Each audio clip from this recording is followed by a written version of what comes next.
محمد حسان ليس بعالم، محمد حسان واعظ.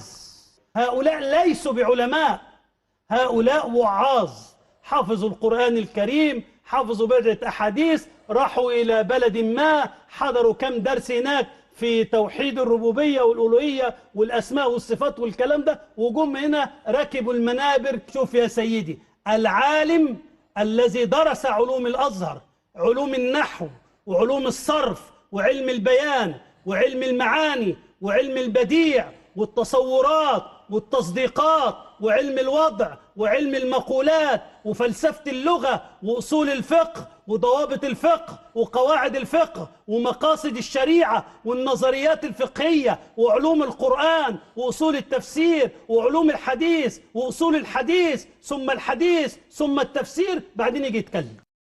لذلك أنا أقول لك هو واعظ، هو واعظ يعني رجل يصعد المنبر يستطيع أن يعظ الناس. العلم شيء والوعظ شيء، ويوم أن خلط الناس بين العلم وبين الوعظ ضاع الشباب وفقدنا الوعي. لأن يجي لك واحد يكلمك في قضية علمية يقول لك ده أنا سألت الخطيب يوم الجمعة وقال لي كذا كذا كذا كذا.